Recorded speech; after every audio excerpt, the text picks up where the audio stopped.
So what we're doing today is we're pounding posts. So this is a lot of what we do. This is not my first one. So how it works is we have a little metal pole and it starts a hole in the ground. These are pointed at the end, kind of like a toothpick, and we just sit it in the hole. As you can tell, it's just sat there just enough so it stays upright. Then we use a post pounder, which is this 45 hollow pound piece of steel. And what happens is we put that on top of here and we drive it down. It sounds like a lot of work, and I mean it is, but you'd be surprised how well it works. So I think people wonder how you get posts in the ground. Like there's no tractor that's coming back here. You can do things like hit it with a sledgehammer, which is actually going to be a lot more work. So this is what we do and it works. We've done a whole line. We have a whole other line to go. And that's it. And it's simple, it's easy, it's relatively safe. And by relatively, I mean it's actually really safe once you get the thing on there. There's no slipping, there's no way to even injure yourself. So it is actually quite good, quite easy. Any homesteader should have one. It was actually really hard to find. So they're not as common as I thought they would be. Yeah. The only thing is I use earplugs. The clanging of the metal is really loud, and it will get to you after a while. So it's the only safety equipment I need. I don't use goggles or anything. There's nothing flying. There's no debris. So that's it. So I'm going to, hopefully that little speech gave me enough energy to do it. It is a lot of work and it's a lot of manual labor, but it's good exercise. And I'm not a tall guy, so anybody could do it of any height. The hardest part is literally just getting it up there, and it's really not that hard as long as you have any muscle. So. And even I can do it. I do posts too. It's just much nicer when I get to watch. Yeah. So you just put it on the top. And what I do, I stand pretty close. You want to make sure it's relatively straight. It's really hard to really tell it straight when you're standing on it. So you give it the best you have. And then I kind of give it a test drive because you don't want it wobbling anymore. You want to really be able to wail on it. So, see, I can tell it's still a little crooked, so I kind of straighten it. Pretty good. So this is where I'm going to start driving it.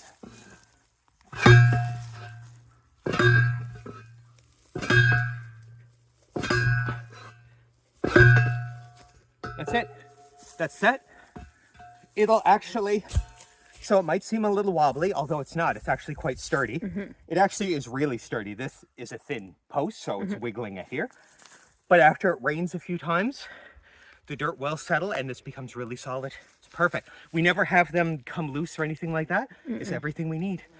It's a great tool. It really does the job. And we got it off Amazon. When we were starting to do this, because I guess maybe most people use like equipment or the sledgehammer. I just can't imagine being so short that I am. Like that would have to be at my knee level to be able to sledgeham. Yeah. And you're trying to use so much force, you would probably just completely swing, to the ground if you missed, right? I'd love to hear from another homesteader who uses a sledgehammer to compare what they just saw to how it is for them. We've never tried it. So does that look easier? You can't miss. It seems like it would be easier just thinking about how hard it would be to aim a sledgehammer because you can miss with that. You can't miss with this. And even if you're not strong, if you just get that on. Yeah. Do you want to pick it up for a sec? Yep. If you just get it on there. So. And you do just, like, say you can't really lift it, but you can get it on there. Just a little up and down. It's going to drive that in.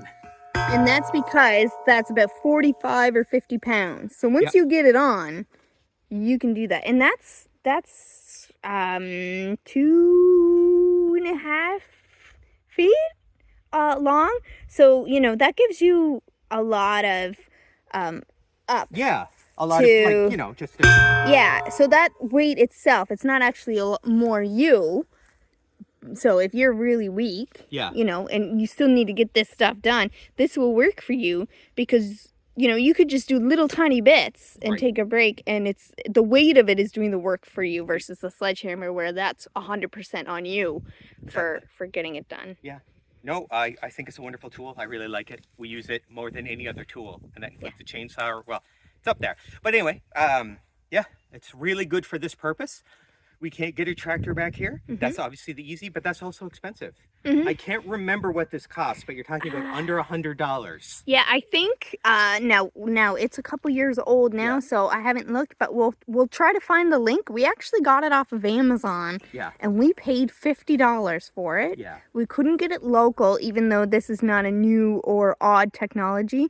We had to go through Amazon because the only ones we could find locally were for the T-post, the metal T-post, and so that is significantly width-wise smaller. So I'll show you if Dean will put his hand. Yeah. This is also bulletproof. As you can see, like the way it's welded, these handles will never come off. It's not possible. It's one solid piece. This is not at all rusted. This is what actually does the hitting. It's solid. This never comes inside. This has been left out in the rain, in the winter, in the snow, and it hasn't rusted. I'd love to know what its secret is. Yeah. Because this is what all metal needs to be made out of. But like I said, it's literally indestructible. It's a perfectly designed, solid piece of metal. Yeah, and I think we perfectly paid does the job. $50 now. We'll try to find the Amazon link for it. Yeah, we'll give it a try. I mean, you can find them. It's basically a post pounder. What you're going to find a lot of if you search for that is a T-post pounder, which are designed to pound the metal posts. Totally different. You have to make sure your circumference is big enough for a real post. That's the difference. Your T-post pounder is going to be way smaller, way lighter. Yeah. But smaller. You need very small. And you need the weight behind it. You don't want something light anyway. Yeah. Like I said, that's what does the work. And, you know, even though it takes the breath out of you a little bit, you know. Like anything. Dean's trying to get this done in like 4 or 5 hits and move on to the next one because we have a big area.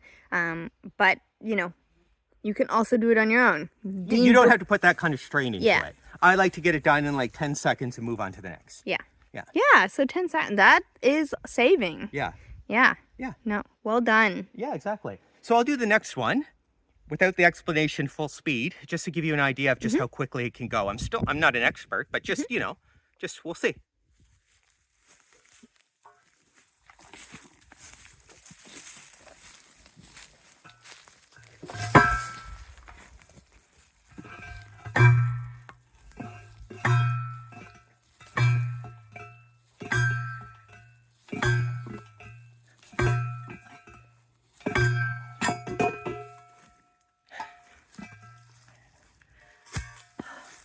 Done. That's it. It's solid. Yep. So it's perfect. That's it. Anyway, I hope you guys enjoyed it. We really recommend this tool. It's not a brand name or anything that we're trying to endorse. There is no brand name that I know of, but it does this job. And one thing about a homestead is you're going to need cheap fencing. We did another video about actually getting the fencing for cheap, but this is another one. So you got to get the posts and you got to get them in the ground. Free labor is the best labor. I recommend it. And our posts, our posts that we buy locally are $2.50 a post.